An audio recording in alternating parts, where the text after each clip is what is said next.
Hello guys, നിങ്ങൾ എൻ്റെ video കാണുന്നതിന് മുമ്പ് ഒന്ന് സബ്സ്ക്രൈബ് ചെയ്യുക, അതുപോലെ മറക്കാതെ ബെല്ലൈക്കൺ ബട്ടൺ പ്രസ് ചെയ്യുക. ഓക്കെ.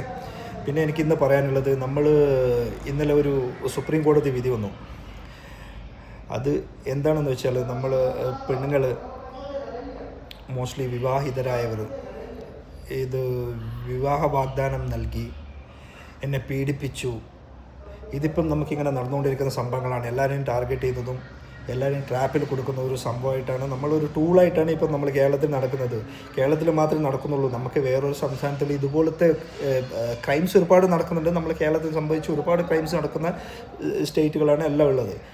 ബട്ട് ഈ ഒരു മെൻറ്റാലിറ്റിയിൽ ചെയ്യുന്നത് അതല്ല, ഇത് ഈ പെണ്ണുങ്ങളെ വെച്ച് ചെയ്യുന്നത് കേരളത്തിൽ മാത്രമേ ഉള്ളൂ. ഇത് ഒരു വൃത്തികെട്ട സംഭവം മാത്രമേ പറയേണ്ടുള്ളൂ. എന്ന് വെച്ചാൽ ഇതാരും ചെയ്യില്ല. ഇത് അങ്ങേറ്റം വൃത്തിയായിട്ടൊരു പരിപാടിയാണ്. അത് കേരളത്തിൽ മാത്രമേ ചെയ്യുന്നുള്ളൂ. ഇത് എന്താണെന്ന് വെച്ചാൽ, സുപ്രീം കോടതി പറഞ്ഞു വെച്ചത് ഒരു കണക്കിന് നല്ല കാര്യമാണ്.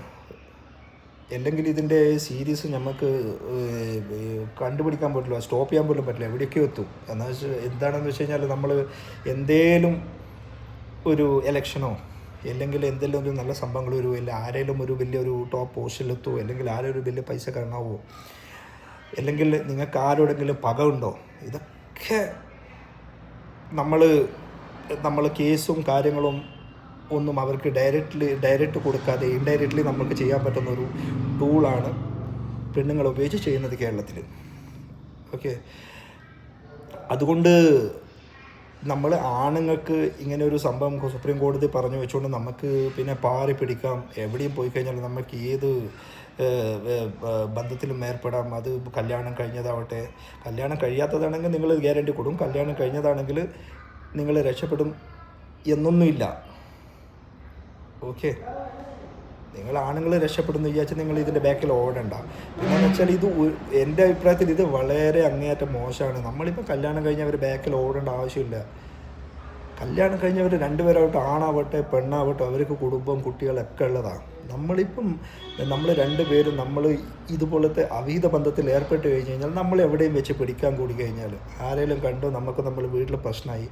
അപ്പം നമുക്ക് സംഭവിക്കാൻ നമ്മൾ രണ്ട് കുടുംബമാണ് നശിക്കുന്നത്. നമ്മൾ രണ്ട് കുടുംബവും നമ്മൾ രണ്ട് കുടുംബത്തിലെ കുട്ടികളും.